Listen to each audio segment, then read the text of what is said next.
الحمد لله رب العالمين، والصلاة والسلام على أشرف الأنبياء والمرسلين نبينا محمد وعلى آله وصحبه أجمعين. أما بعد، لجاهلية مسائل دامن بيان ولد الله بتوفيق سرا او مكمل بدي مبارك كتاب كي منگا 55 مسئلې د جاهلیت بیان کړي. هغه بیماریانې چې هغه په جاهلیت والو کې وي او نن سبا هم داسې خلک شته چې د جاهلیت والو په نقش قدم روان دي. نو د دې لپاره دا مسئلې بیانېږي چې موږ ته ځان لرې وساتو. یو مسله تیر شوي درس کې دا بیان شوي وه چې هغوی به د الله کار د حکمت نه خالی ګڼو او حکمت به د الله نه منو. دویمه مسله دا بیان شوې وه چې هغوی به باطلې حیلې جوړولې چې په دې شریعت باندې عمل ونه شي. دریمه مسله دا بیان شوې وه چې حق به یې منو د دې لپاره چې د حق پې دیکه کړي او حق پرستو له دوکه ورکړي. څلورمه مسله دا بیان شوې وه چې هغوی به د مذهب دپاره او د پلار نیکه د لارې دپاره به تعصب کوو. د دې مسلو تفصیل په تیر شوي بیان کې یا په تیر شوي درس کې شوی. د هغې نه بعد بله مسله په هغوی کې دا وه او دا په دې کتاب کې 56مه مسله ده. توحید ته به هغوی شرک وي، د اسلام تابعداري ته به شرک وي. تسمیت اتباع الاسلام شرکا، د اسلام تابعداري ته به هغوی شرک وي. د الله یو منلو ته به هغوی شرک وي. دا اوس ناشنا خبره دې ته وایي قلب الحقایق، حقیقتونه وټکول. توحید ته شرک وایه او شرک ته توحید وایه. د اسلام تابعداري ته شرک وایه. پیغمبر صلی الله علیه وسلم خواته یو وفد راغلی و د نجران د علاقې نه چې دا نصاره و. دوی پیغمبر صلی الله علیه وسلم پسې رالي و او د هغه سره یې ډېره بحث مباحثه وکړه. جومات کې ورسره ناست و، د عیسی علیه السلام په باره کې خبرې وشوې او دې ته اشاره شوې ده په سورة آل عمران کې. نو پیغمبر صلی الله علیه وسلم هغوی له دعوت ورکو د اسلام د قبلولو چې تاسو راشئ د اسلام قبول کړئ. او دی ورته ووایي چې ګوره الله د ټولو پیغمبرانو نه دا لوظ اخیستی دی.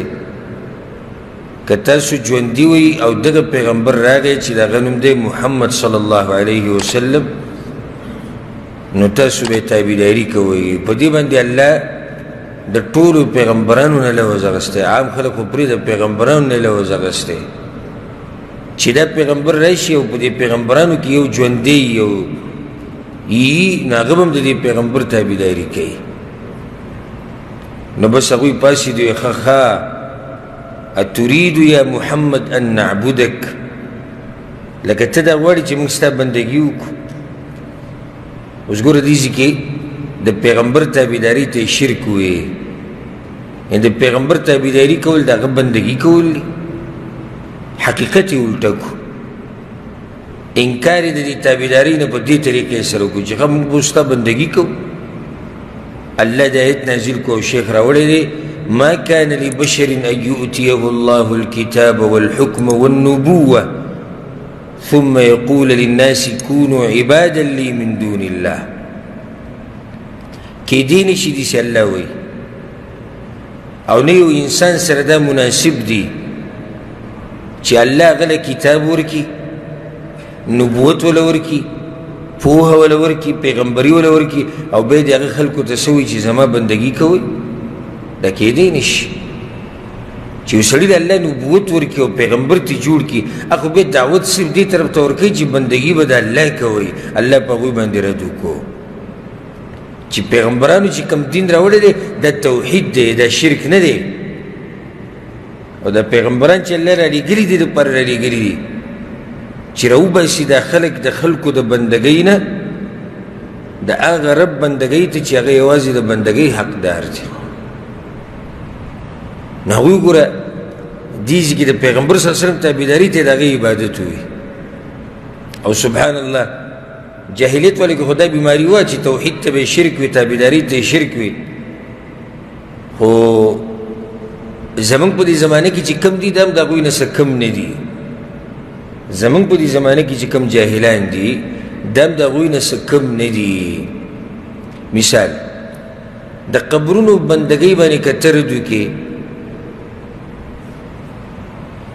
نو پتا پسې راپاسي پتا باندې قسمه قسم ټاپې لګي او دی په خپل په شرک کې پروت دی هغه قبر هغه بندګۍ ته دی توحید وایي نو توحید ته شرک وایي او شرک ته توحید وایي دا که د جاهلیت والو بیماري شوه که نه د غیر الله بندګي کوه پیغمبر ته را مدد شوایه اولیاء الله ته را مدد شوایه قبرونه سټه را سټه تعویذونه استعمالوه باباګانو له زه راځه درګاونو دربارونو له زه راځه خو ته ټیټ موحد یې وایي جي موږ موحدین یو او که رد دې به وکړو نو په تا پسې به راپسې لکه اوس ګوره یو سړی دی تقریر یې وکړو چې پیغمبر صلی الله علیه وسلم نه غوښته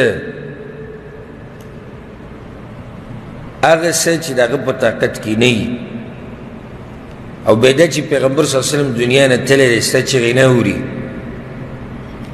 دا کار ناروا دی نو دوی به په تا پسې راپاسي وایي دا جي ګستاخ رسول دی نو ګوره توحید ته یې ګستاخي ووي هکه د جاهلیت والا مسله شوه که توحید ته څه ووي ګستاخي دا جي ګستاخ رسول دی ده ووایي چې پیغمبر ته به را مدد شه نه وي بیا زمونږ عوام خو دې ته نه ګوري چې دا خبرې حقیقت لږ واورمه لږ سوچ پکې وکړم خو چې څوک تقریر وکړي او به یې کې ووایي چې پلانی ګستاخ رسول دی بس دا ټول وایي هغه ګستاخ رسول دی بله ورځ ما ته چا په واټسپ باندې یو کلیپ راولېږو د یو نیمچه مولا او د دې مولا چې په بدعاتو کې د سر نه د خپو پورې ککړ دی نو هغه زما په یو مسله باندې رد کړی ښه نو رد خو په مسله داسې نشي کولی علمي دلایل خو د هغوی سره نه وي هسې د عوام را ګرموي په څه طریقه باندې چې د عوام به را ګرم کړو دوی به زموږ ملګري شي موږ به چې وګوره دا سړی بېادبه دی دا ګستاخ دی ښه نو په څه مسله یې رد کړی زما نه چا تپوس کړی چې د پیغمبر صلی الله علیه وسلم د طرف نه قرباني کول د جایز دی او که نه ما د هغې جواب کړی چې دا نه دي جایز او دې باره کې یو حدیث راځي خو سندن هغه کمزوری دی بیا مې دا خبره کړې چې د پیغمبر غم مه کوه خپل غم وکړه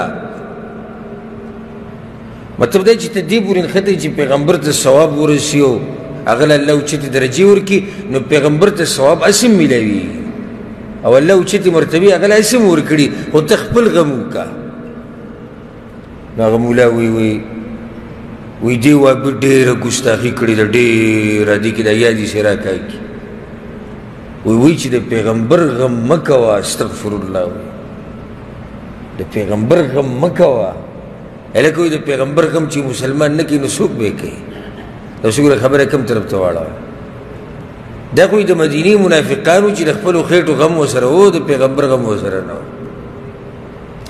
نو چې عوام دا بیان واوري نو دې ته نه ګوري چې د خبرې پس منظر څه دی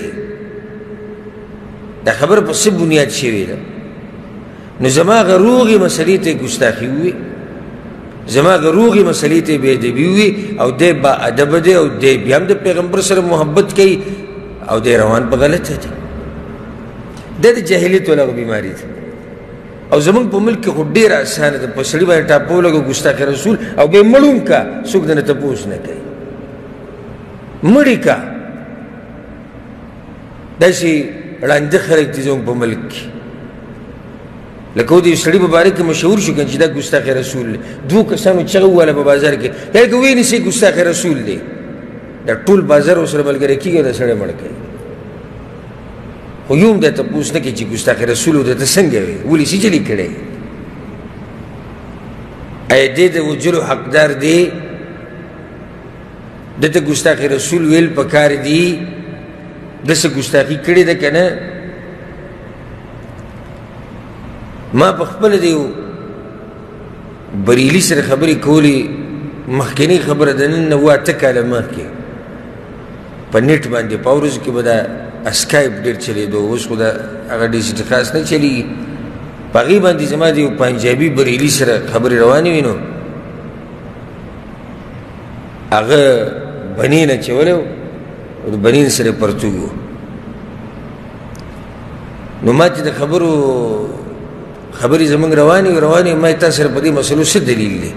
وی دلیل به ما ذکر کړی وی، خو دې ټیم کې زه بنین کې یم. ولې لکه وی موږ ستاسو په شان ګستاخان نه یو، موږ چې د پیغمبر نوم لرو نو ښه باقاعده موږ کمیز هر سا اچولي. لکه لاړ شه واچوه، لاړ شه واچوه دا کمیس او بیا راشه دلایل بیان کړه. خو نه اخره پورې هغه دغه ما به دلایل بیان کړی وی، خو ارمان چې زما کمیس وی. لاړ شه کمیس واچوه که نه. ته چې د الله دا نوم لري، ته چې د الله دا نوم لري، ته چې د اسلام دا نوم لري، ته چې د پیغمبر دا نوم څو پیرې واغستو او کمیس یې نه دی اچولی، ولې دا بېادبي نه دی؟ ما ورته ویل که ته دې د بېادبي وخت ته بېادبي کې واقعي ته بیا ګستاخ. خیر بیا خبره په اخره کې دې ته راووته چې ما ته وایي زه د مدینې سپی یم. ما ورته په دې خبره شروع کړه چې الله خو تا نه یو اوچت انسان پیدا کړی دی، اشرف المخلوقات، او دا کار ناروا دی. ډېر غوسه کې بیا ما ته دا وایي چې زه د مدینې سپی نه، د مدینې د سپو سپی یم. زه د مدینې د سپو سپی یم. نو ما ورته بیا دا وایي چې پیغمبر صلی الله علیه وسلم خو یو حدیث کې ویلي چې د مدینې په دې کوڅو کې چې کوم سپي ګرځي دا مړه کوي، او ته د مدینې د سپو سپی یې. نو چې د هغه سپو د وجلو حکم دی او هغه پلیت او پیغمبر صلی الله علیه وسلم وایي چې دا سپي په شیشې کې جبه وي، هغه به اینځي وپېري او بیا یې وپېر په خاوره. ته څنګه دا خبرې کوې؟ بس سړي एकदम او دا ډېر کسانو زموږ دا خبرې اورېدې، ګروپ کې دا خبرې روانې. نو بیا هغه په اخره کې ما ته دا ووایي، وی ګوره څومره لوی ګستاخي ته چې تا د مدینې د سپو په باره کې دا خبره وکړه. ښه نو کوم چې ګروپ کې ناست شو هم ټول پنجابیان وو، خو لکه دوی کې یو هم دا ونه وي چې یاره دې سړي خبره زه ورته یاد کړې چې ده څه ګستاخي کړې ده. خو د هغه ملګري شو وایي دا وابیان دي ګستاخان. په اخره کې زه پړه وغواړه، زه ګستاخ شوم او هغه باادب شو، زه بېادبه شوم او هغه ښه محترم شو. صرف په دې چې تا ووایي چې د مدینې سپي پلیت وو، د مدینې سپو ته دا پلیت وو. نو زمونږ د ملک کې دا بس یو دغه روان دی چې بچا دې زړه وغواړي ګستاخ رسول ټاپه پې ولګوه، دی چې ګستاخ رسول دی. لکه ولې په څه ګستاخ رسول دی؟ وی دی وی چې پیغمبر ستا چغه نه اوري. نو دا خو زه نه وایم، دا خو دې پیغمبر په خپله دا خبره کړې ده، الله په قرآن کې په خپله دا خبره کړې ده چې اصل دا دی چې مړي نه اوري. نو دا خو الله دا خبره کړې، زه خو یې نه کوم. او ځکه زما د یو کس سره خبرې روانې وې، سپین ږیری و، یې بونیر د علاقې و، مشر سړی و. ما ته وایي چې تاسو ښه خلک یې، خو په دې یو خبره مې نه یې خوښ، ډېر ګستاخان یې تاسو. ما موږ څه ګستاخي کړې ده؟ موږ خو الحمدلله زموږ خو مرۍ بوغ شوه. د پیغمبر نوم چې موږ څومره پیرې هلو، د پیغمبر حدیثونو چې موږ څومره دعوت ورکوو په زور او شور سره، ما ته خو بل څوک نه ښکاري چې حدیثي دعوت ورکوي. د پیغمبر سنت خو الحمدلله موږ را ژوندي کوو، د پیغمبر طریقې خو الحمدلله موږ خلکو ته ورښایو. د خلکو دا ژبې موږ په دې عادت کړې، قرآن او حدیث، قرآن او حدیث. د اوسې پورې خلکو د بزرګانو قصې کولې. موږ د پیغمبر څه ګستاخي کړې ده؟ وایي تاسو چې دا وایي ظالمانو چې پیغمبر مړ دی، په دې خبره مې بدې شي.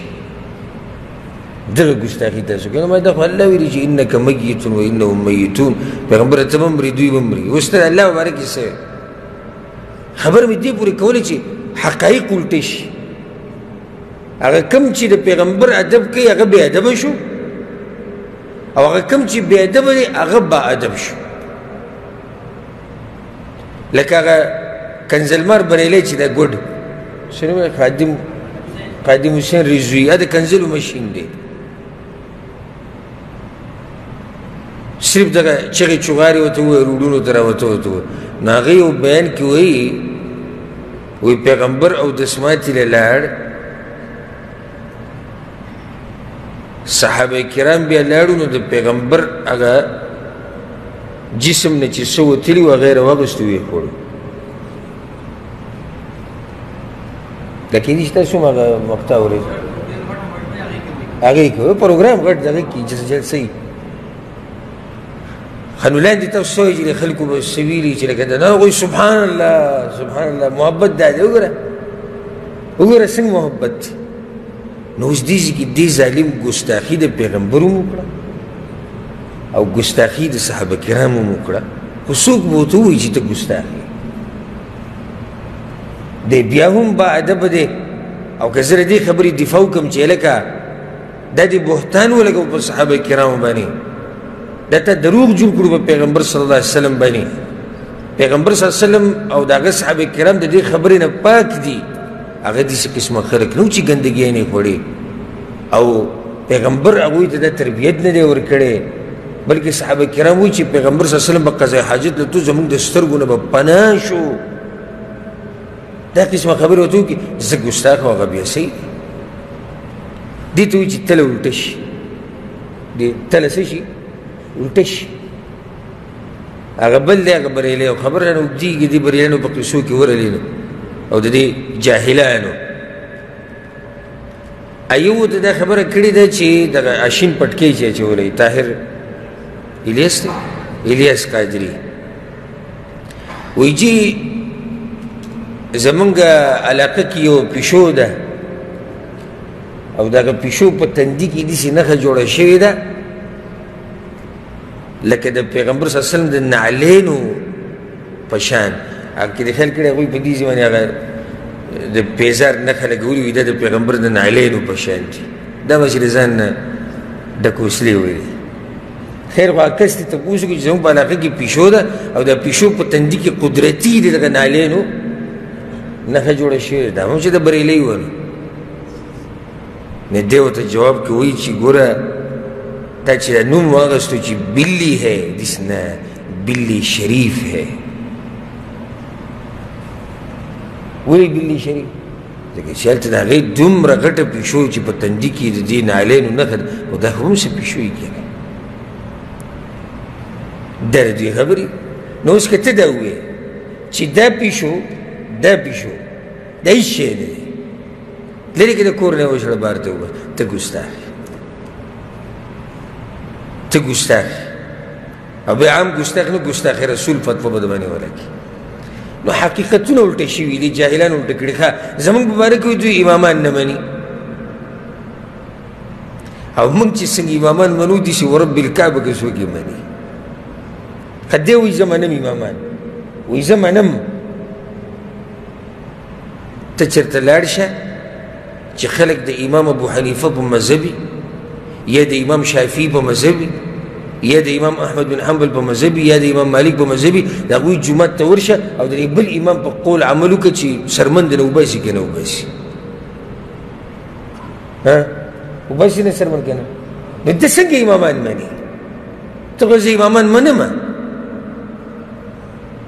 امامان وایي ټول حق دي ټول څه دي حق دي که صحیح شو زه وایي زموږ په مذهب کې دی چې رفع الیدین به په منځه کې نه کړي دا خو ده په مذهب کې شو اوس په دې بل فقهي مذهب کې دا دي چې دا شتي لکه امام شافعي رحم الله بولوزه امام شافعي وایي چې دا سنت دي د پیغمبر صلی الله علیه وسلم نه ثابت دي او ته دوی د جومات ته ورننوتې اول ته یې رفع الیدین وکړو نو پرېږدي نه دي پرېږدي نو څنګه تاسو دا وایئ چې موږ ټول امامان منو نو دا خو یو خبره امام کړې ده که نه دا خو امام شافعي کړې ده که نه امام شافعي خو امام چې ورته وایي چې موږ یې منو دا دروغ دي حقیقت یې الټه کړی په اصل کې د امامانو نه منونکي دغه خلک دي او صحیح قدر او احترام د امامانو هغه الحمدلله موږ کوو موږ هر امام ته خپل امام وایو دا حق پرست علما چې څومره تېرې شوي دي مشران دي ټولو ته موږ امامان وایو دوی ته موږ د سر تاجونه وایو او بیا هغوی موږ ته د تربیت ښوولی دی چې کوم ځای کې زموږ خبره کمزوري وه هغه به پرېږدي دیوال له به راواچوي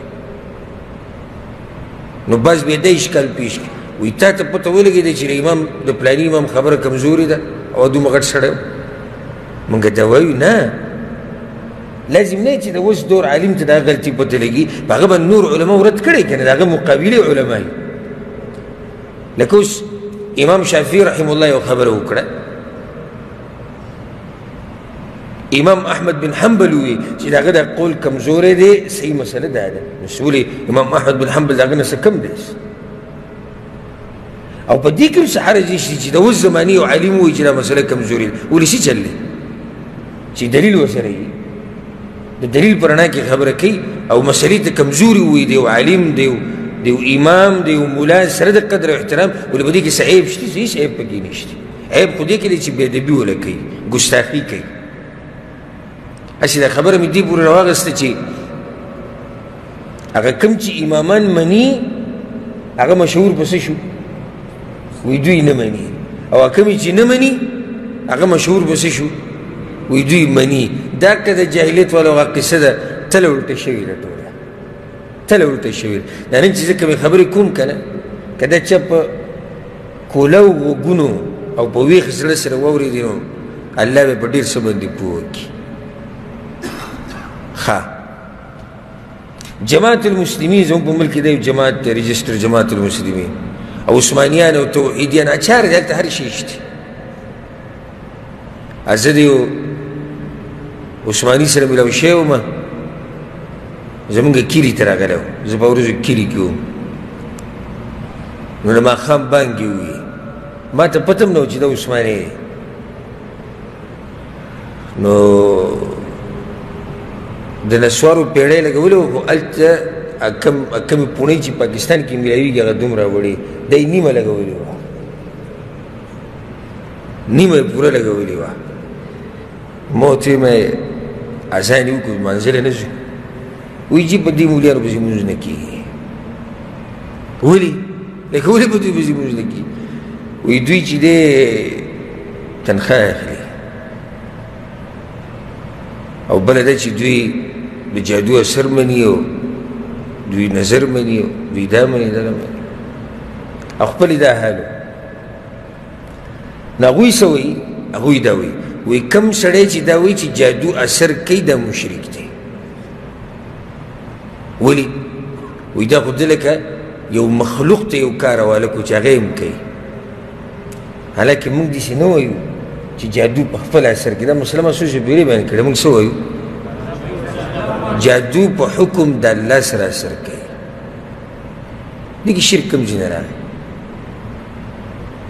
د دجال نه منکر دي ما یو کس سره خبرې کړې دلته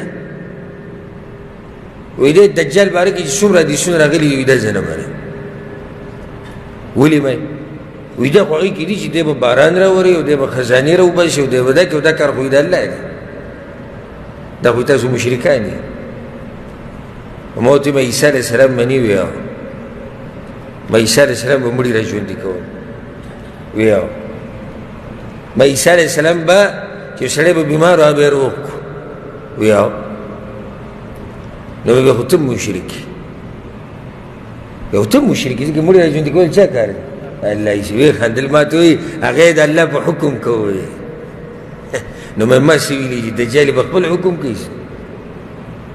دجال هم د طاقت الله ورکوي یو امتحان دی امتحان الله راولي الله ورله طاقت ورکوي چې راښکاره شي د خلکو ایمانونه نو ګوره ما دا خبره دې پورې دوی راواغسته چې هغه میزان یې الټه کړو کوم چې موحدین دي هغوی ته وایي تاسو شرک کوئ حالانکه موږ الحمدلله د شرک نه لرې او صفا خلک هغه هم د اهلالحدیث او سلفیان دي والحمد لله على ذلك نه لرې زموږ په حال باندې رحم وکړي د هغې نه بعد بله مسله دا ده د دوه مسلې به یو ځای ذکر کړو دا یو شان دي 55 او 58 په جاهلیت والو کې دا بیماری وه چې تحریف به کو د الله په کتابونو کې او دویمه دا چې په هغې به یې ژبه کږوله چې دا ټکي بدل شي یا معنی بدلی شي. نو شیخ رحمه الله وی تحریف الکلم عن مواضعه ولی الالسنة بالکتاب. او کې بله بیماري دا وه چې د الله د خبرو تحریف به یې کو، د خپلو ځایونو به یې لرې کول، او دغه شان دا ژبه به یې تاوهله را تاوهله په دې خبرو باندې چې د الله د خبرې بدلې شي، د دې بله معنی یو سړی واوري، یو سړي په ذهن کې بله معنی راشي، دا به او کې بله بیماري وه. دې باره کې موږ تفصیل کړی دی د تفسیر په درسونو کې، او په دې کتاب کې مخکې تفصیل تېر شوی دی. خصوصا دا بیماري په چا کې وه؟ دا په یهودو کې وه. قرآن کې ځای په ځای الله د یهودو د یو لوی صفت ذکر کړی دی، یحرفون الکلم عن مواضعه. هغوی به تحریف کوو د الله په کلام کې. تحریف په دوه قسمه وي، چاته یاد دی؟ یو به معنی بدلوله، بل به ټکی بدلوه. تحریف په دوه قسمه دی ښه. یو خو تحریف حرفي دی، لفظي دی، لکه د الله په کلام کې یو ټکی راغلی دی، دی دا ټکی لرې کي او دلته بل ولیکي. او دویم دی تحریف معنوي، ټکی هماغه دی خو معنی ولا هغه بیانوي کومه چې د الله مراد نه ده، د ځان نه ولا معنی جوړوي. او دا دواړه تحریفات دي، او دا دواړه دوی کړي دي، یهود و نصاراو او جاهلیت والو په دې دواړو تحریفاتو کې واقع شوي دي. او نن سبا چې دا کوم ګمراه فرقو ولې دوی هم دا تحریفات کوي د الله په کلام کې، د ځان نه به د ټکي تاوی را تاوی، او هغه معنی به ورله کوي چې هغه د الله مراد نه وي، پیغمبر صلی الله علیه وسلم نه یې بیان کړي. نو دوی هم د یهودو په لار روان دي. شیخ رحمه الله دا مسله ولې دلته ذکر کړه؟ ځکه چې تنبیه ورکوي چې اوس چې په کومو خلکو کې دا بیماري ده چې هغه د ځانه دا بیماري لرې کړي. مسلمان باندې دا لازم دي چې دی به ایمان راوړي په هغه څه چې الله را لېږلي دي، د هغې په الفاظو، د هغې په معنی باندې، نه به الفاظ بدلوي او نه به معنی بدلوي، نه به تغییر کوي، نه به تحریف کوي، هېڅ به هم نه کوي. دا واجب دي په مسلمان باندې. اگر که دا خبره ستا د خواهشاتو موافق نه وي بیا به هم منې. چې یو خبره ستا خواهشات یې نه مني، ته به څه کوې؟ په هغې کې به تبدیلي راولي، په هغې کې به بیا ګوتې وایي؟ نه، موږ به قرآن او حدیث منو، په هغې کې به تحریفات نه کوو، د هغې معنی به نه بدلو را بدلو، او د خپل ذهن مطابق به ولم معنی نه راوباسو. ځکه دا خبره مشهوره ده او دا یو قاعده د بنیاد دی چې موږ قرآن او حدیث منو په پوهه د چا؟ په پوهه د سلف صالحینو. سلف صالحین چاته وایي؟ صحابه کرام، تابعین. لکه څنګه چې هغوی پوه شوي دي په قرآن او حدیث، موږ به دقې شان پوهېږو، د ځان نه به پکې مسلې نه راوباسي نوي نوي. څنګه چې هغوی پوه شوي دي، رجوع به کوي هغوی ته، ځکه چې د هغوی په شان څوک په قرآن او حدیث باندې نه پوهېدو، د هغوی په شان د قرآن او حدیث باندې څوک نه پوهېدو. ګوره نن سبا دا ګمراه فرقې چې دي دا خو د پخوا نه را روانې دي، دا معتزله او جهمیه او اشاعره او ماتوریدیه، دوی څه چل کوي؟ لکه اوس قرآن کې رالو تبارک الذي بیده الملک، برکتونه والا د هغه ذات چې د هغه په لاس کې باچایي ده. بیده، ید په عربۍ کې لاس ته وایي. مونږ خو دقې شان لاس یې منو او کیفیت الله ته سپارو. الله څنګه دی دا اوس الله ته معلوم دی، خو د الله لاس شتي. دوی څه وایي؟ تبارک الذي بیده الملک، برکتونه والا د هغه ذات چې د هغه په طاقت کې باچایي ده او د هغه په قدرت کې باچایي ده. ولې؟ لکه وایي ځکه که موږ الله له لاس ثابت کړو بیا خو الله د مخلوقاتو په شان شو، دا قصه به شروع عقل به استعمالوي. نو ګوره دوی تحریف وکړو، معنی د ټکي بدله کړه که نه؟ بدله یې کړه که نه؟ دا به د یهودو طریقه ده. تاسو ته الله ویلي دي چې د دې ید معنی دلته قدرت وکړي؟ وایي نه. پیغمبر درته ویلي چې دلته قدرت معنی وکړي؟ نه، نشته دلیل. صحابه کرامو درته ویلي دي؟ دلیل نشته. د دین مشرانو، تابعینو، امامانو درته ویلي؟ نه، دلیل نشته. تاسو له کوم ځای دا معنی راوویسته؟ نو دا هماغه بیماري ده چې سړی راولګي د الله په کتاب کې د ځان نه معنی بدلوي را بدلوي. اوس که څوک ټکی نشي بدلولی او دغه جرأت نشي کولی، خو دا تحریفات پکې کوي دا ګمراهه چې معنی وله بدله کړي. الله ته یو څه مرادي دی ته بل څه واخلي. لکه سورة النساء کې یو آیت دی مکی دور کې الله سبحانه وتعالی مؤمنان د جهاد نه منع کړي کفوا ایدیکم ونیسئ خپل لاسونه ونیسئ لاسونه دې څه مطلب دی جهاد مه کوئ مکی دور کې جهاد اجازت نشته کمزوري دي مسلمانان بس نور عبادتونه کوئ نو یو مولوي صاحب تقریر کوو ويكفوا أيديكم الله قرآن كوي رفع اليدين ما كوي ده لسنة قل مزبوط ونيس ديتو تحريف نوي يعني دلت خبر ده السروانة ده تا خبر بوت لكم زيتا أو ده بالسلف الصالحين كي تشاوي ديتي مقولك القرآن وحديث ممنوع ببوها ده السلف الصالحين نو ده أقول بوها دلت كم زي كده نو ده بقول كي بلا بماري وده دو مسألة إيشو دلت دو دي قرقا تحريف كول او جبی توهل را توهل د الله په کتاب باندې د دې لپاره چې معنی بدل شي او یا په خلق په صحیح طریقې سره پوه نشي دا غینه بد بل مسله د ډیره خوندوره مسله ده نه پنځوستمه مسله ده تلقيب اهل الهدى والصواب بالصابئه والحشويه او کې بل بیماری دا وا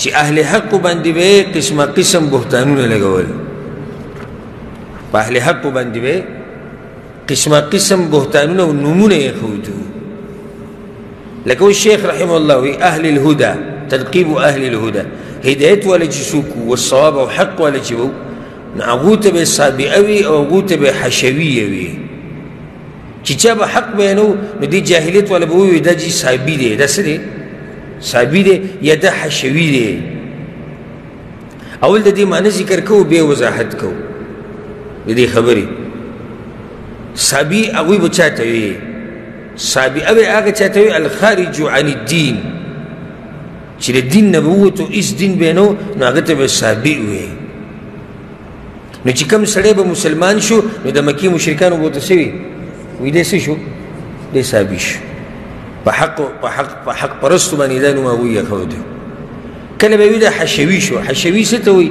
دا د حشو نه اخیستی شوی دی الشیء الذي لا فائدة منه په داسې شي کې نښتې دي چې فایده یې نشته یعنی کوم دین ته چې اورېدلي دي په هغې کې څه فایده نشته کومې خبرې چې دوی کوي په هغې کې څه فایده نشته نو کله به ورته حشوي وي او نننۍ شپه د پرونۍ نه څه بدله خو نه ده که نه بدله نه ده بدله هغوی به وي جي دا صابي شو او دا حشوي شو او د مذهب پرېښودو د پلار نیکه دین پرېښودو دی ووتو لاړ اوس هم دقه خبرې کوي په اهل حقو پسې نن سبا هم دا خبرې کېږي په اهل حقو پسې هم دقه خبرې کېږي قسمه قسم نومونه د ټولو لوی نوم پرې کېږي دا چې وابي شو دا څه شو وابي زه خو حیران دې ته یم چې موږ کله ځان ته وابیان ویلي موږ ځان ته وابیان ویلي چېرته نه ځکه دا فایده یې د ساتي په دنیا کې داسې یوه فرقه نشته د ځمکې په دې مخ چې هغه ځان ته وابیان وایي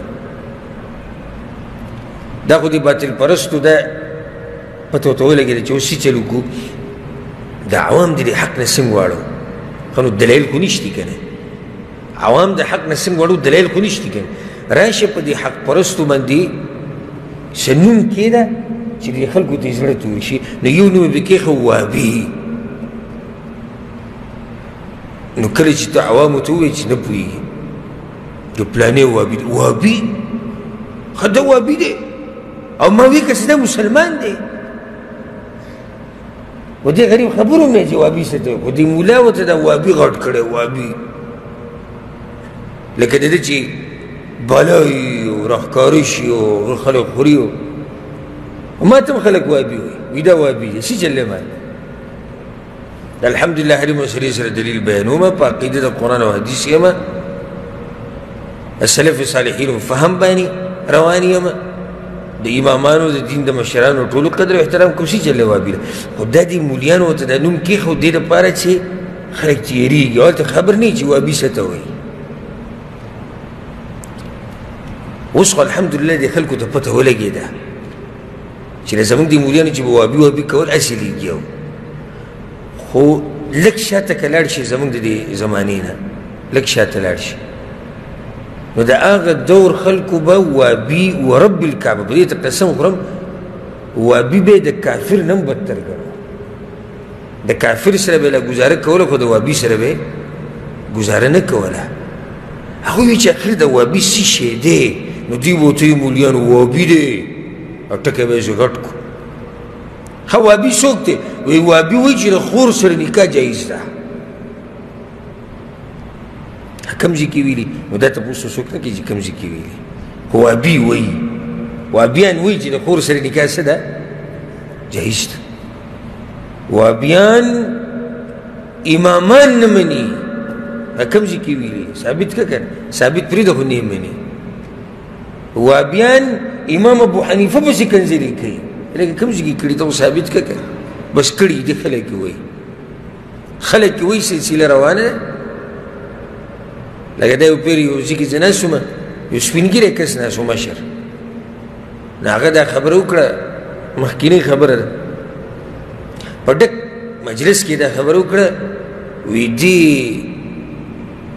وابیانو ته په یو منځه باندې 15 شراله میلاویږي ښه مشر سړی و ښه سنجیده ښه تعلیم یافته نو بیا ما ورته ووایي ما دغه ځای که ته ما ته وښیې نو ولې نو ما دین او دنیا به دواړه یې کوي په یو منځه باندې 15 نو دا خو 115 شراله شو که نه 15 منځونه به 115 سنت طریقه باندې مونځ هم کوه 115 شراله پکې جیب ته واچوه نور د الله نه څه غواړو موږ و دا سټ دې چې وګورو نور نه یم خبر خو خبره وي دا چې څوک لګیا و که د هغه نه یې تپوس وکړو اب هم سټ وګورئ به چې څوک لګیا و که د هغه نه یې تپوس وکړو هغه به هم وي چې څوک لګیا و په اخره کې په یو ابلیس به دا سند ودرېږي چې هغه به د دروغ افوا جوړه کړي دا ټول هغه پروپیګنډې د حق د بدنامولو لپاره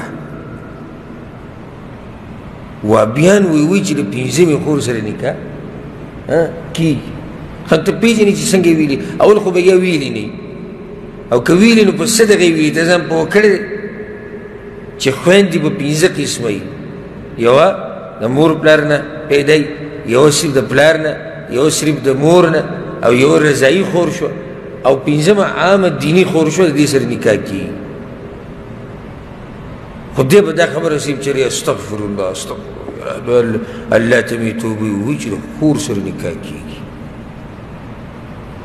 دا خبره به غټه کړي او پلنه به یې کړي او هغې له به بل څه دغه ورکړي اوس زما خپل ځاني زما بیانونه د بعضو ظالمانو کټ کړي را کټ کړي او هغې له ګوري نشر کوي چلېږي خبرې ته ویستي او تفصیل یې ته لرې کړی او بیا له ګورې برې لیکلي وي دا وګوره د وابیانو خبرې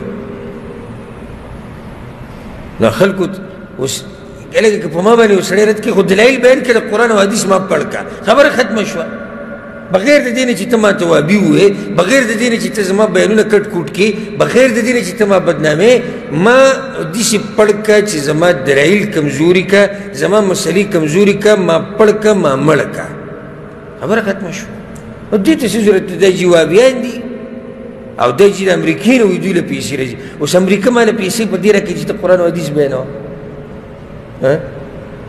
دوی له د برطانیې نه پیسې راځي برطانیې ما ته څه وایي چې ته سوچه دین بیانوه بلکې دا راته موږ ثابتولی شو الحمدلله زموږ خبرې به داسې نه دی چې بدنامې په ټوس دلایلو باندې ثابتولی شو په ټوس دلایلو چې برطانیه او انګریزان ملکونه ښه باقاعده د صوفي مذهب دپاره پیسې لیږي هر ملک ته او غواړي چې د صوفیان ډېر شي دا قبر پرش ډېر شي ځکه چې ورته پته ده دا کافران نه دي دا ډېر خطرناک خلک دي دا انګریزان دوی ته ښه پته ده چې په دوی کې حق پرست کم یو دي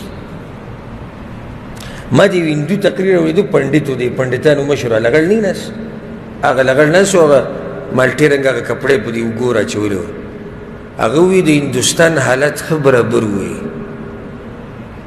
د مسلمانانو او د هندوانو څه مسله راغلې وه په هغې کې خبرې کولې وایي د هندوستان حالت ښه برابر و دا مسلمانان زمونږ وروڼه خو کله چې دوی کې دا وابیان را پیدا شول دوی چې ورته وابیان وایي وایي جا ښه ورانه شو قصه ورانه شو ځکه چې هغوی پکې دا قصې شروع کړي چې د الله دپاره دوستي او د الله دپاره دشمني او دا او دا. نو ما ګوره ده ته هم پته چې د قوابیان پکې د کار کسان دي. دا نور خو حالات برابر وي، حالات وي زموږ ټول برابر. نو دې انګریزانو ته هم پته ده چې دا د سلفیت دا منهج چې خوروي دا خلک کار کوي، دا خلک رابلي هغه پیغمبر طرف ته. نو لیوني دي چې ماله پیسې رالیږي چې ته دا نور خور کا. بیا وایي جي د سعودي عرب نه دوی له کجوري راځي. اول خو دا خبره دروغ ده. دویم که راځي نو څه چل دی؟ که سعودي عرب ماله کجوري راکړي، اول خو دا خبره دروغ ده. زر رایې کړي بالفرض کجوري راکړې او ما ته یې دا ووایي چې ای پلانیه ته دا کجوري واله او خلکو ته سوچه دین بیان کا. دغه څه چل دی؟ موږ به ورته دعا وکړو، موږ به ورته دعا وغواړو چې الله یې تاسو له ښه ډېر مال درکړي چې تاسو سره دومره غم دی چې مال هم کجوري او کمبلې راکړي د دې دپاره چې خلکو ته صحیح دین بیان کا. او دې خو به موږ شکریا ادا کړو. په دې کې څه چل دی؟ نو دوی به وایي چې د سعودي عرب نه له کجوري راغلي. شیخ عبدالسلام رحمه الله د هغه باره کې دا مشهوره وه، وی دله مکمل یو ټریله کجوري راغلي دي، مکمل یو ټریله کجوري.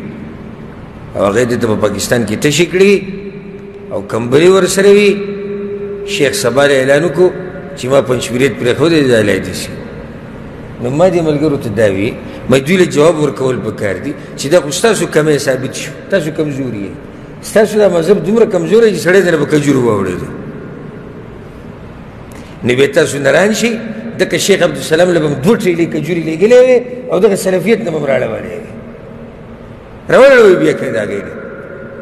سعودي عرب یو ټریله ولېږله، تاسو 2 ولېږئ او شیخ صاحب بیا راواړوه، خو بیا نه راوړي. حق ته چې واوړي بیا نه راوړي. او نه به چېرته واوري چې یاره د اهلحدیثو نه یا سلفیانو نه څوک اورېدلی بریلی شوی دی، چې نه اورېدلي څوک بریلی شوی دی، یا څوک قادیانی شوی دی، یا شیعه شوی دی، یا بیا د تقلید هغه تیارو ته اورېدلی. نه نه الحمدلله. او دا به روزانه اوري چې بهی حق ته پلانې راوړه او پلانې راوړه، پلانې راوړه او پلانې راوړه. دا څه دلیل دی؟ موږ داسې کله نه کله په زور ځان داسې کم عقل کړو چې موږ نه پوهېږو. د دې نه واضح خبره بله شته؟ د دې نه بل مضبوط دلیل شته؟ خاص یو سړی ځان په زوره الا من سفح نفسه، یو سړی ځان په زور کم عقل کړي، زه کم عقل یم. دا ښه واضحه خبره ما څه پورې راواغسته چې جاهلیت ولو به څه چل کو. اهل حقو به قسمه قسم نمونه یې ښودو د بدنامولو لپاره. دا کرنن سمم روان دي. ښه زموږ په باره کې یو دا ډېره مشهوره شوې ده جي دا خوارج دي، دا څه دي؟ خوارج دي او دا تکفیریان دي. دوی مسلمانانو ته کافر وایي. دې خبرې ته غوږ کولو کوي واورئ. والحمد لله على ذلك. او دا خبره تحدثا بنعمت الله کو.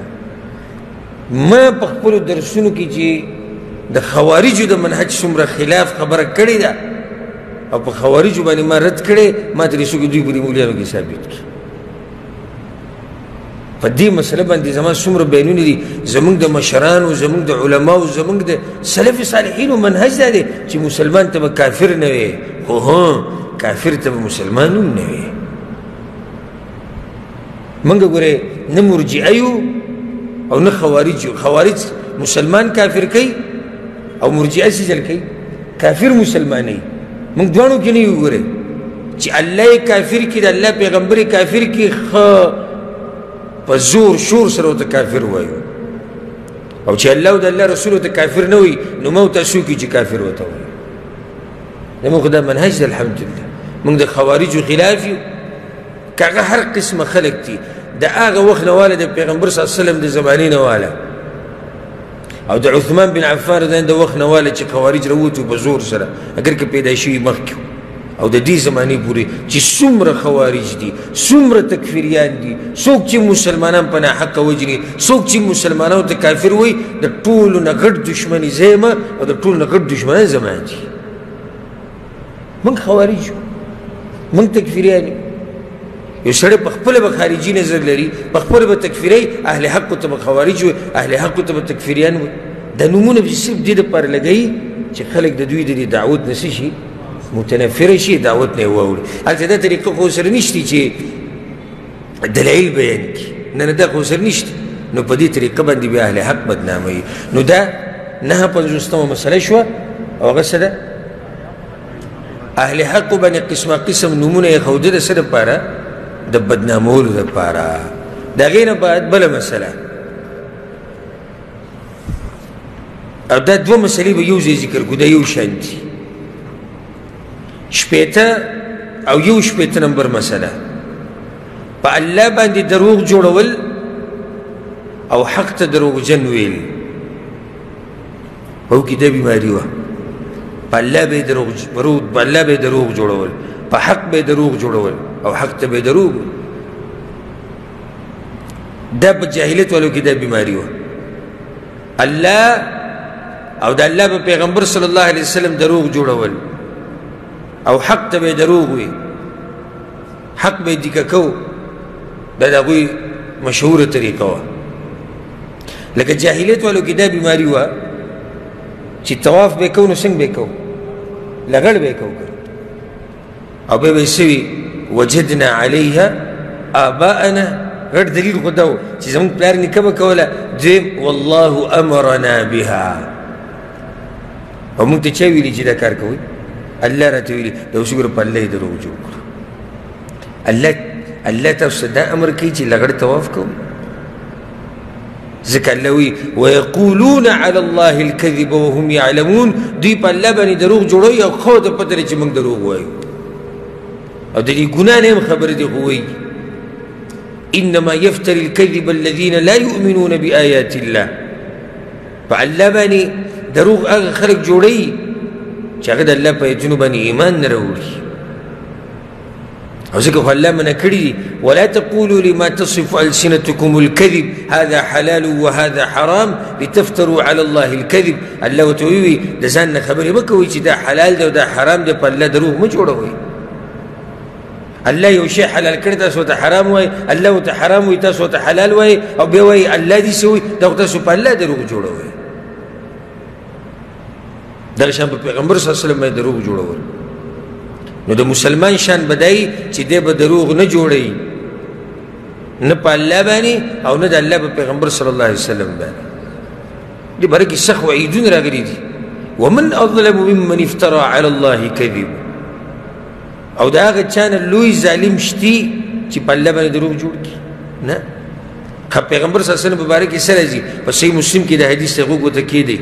خصوصا هغه خلک دي دا واوري کوم چې ضعیف حدیثونه منګړت روایتونه خلکو ته بیانوي، د خبرې تحقیق نه کوي او مخکې نشر کوي.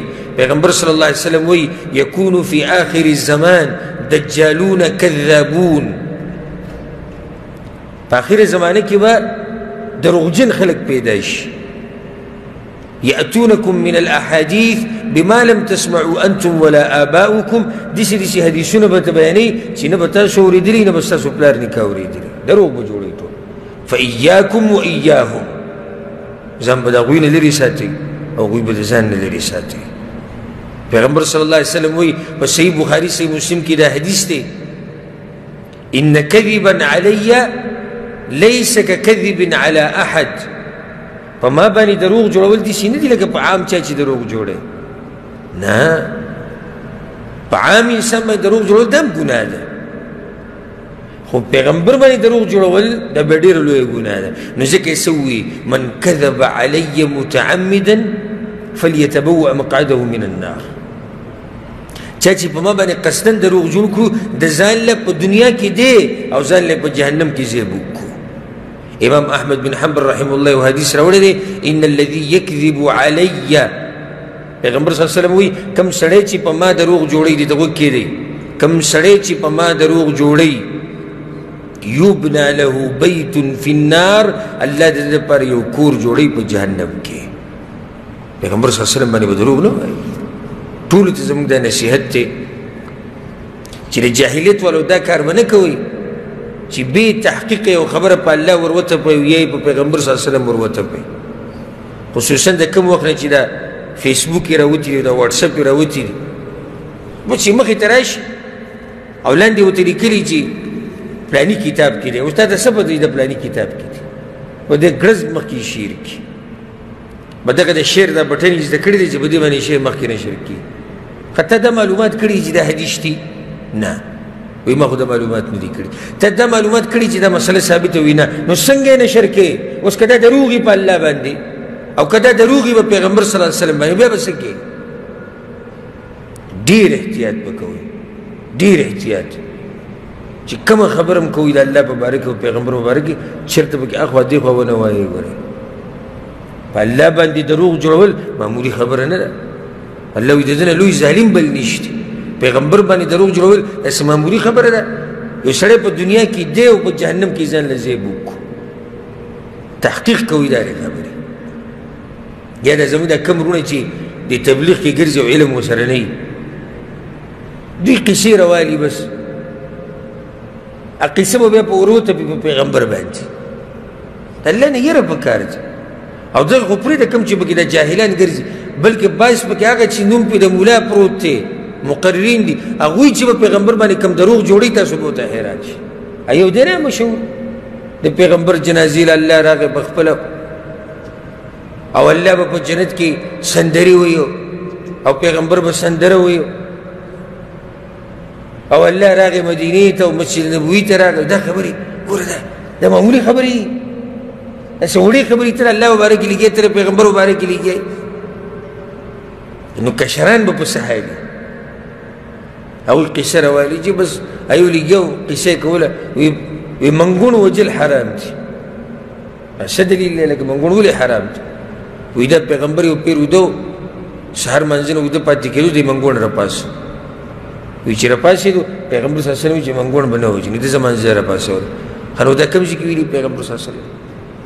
داسې په اسانه تا به پیغمبر خبره ور وتپله، هېڅ یره دې په زړه کې رانله. یو لګي او بل ته قصه کوله، بټۍ کې بټۍ ته زه ورغلم، ډوډۍ مې راغسته. نو هغه بټۍ ورې لګي دې کس ته قصې کوي، پوخا یو سړی و بوډا، او په هغه پسې یو ښځه راله، ورته یې ویې ښځه هم بوډۍ وه چې زه به جنت ته ځم که نه؟ وی ابوزرګ ورته وی، ابوزرګ رحمت الله علیه ورته وی چې ته به نه ځې جنت ته.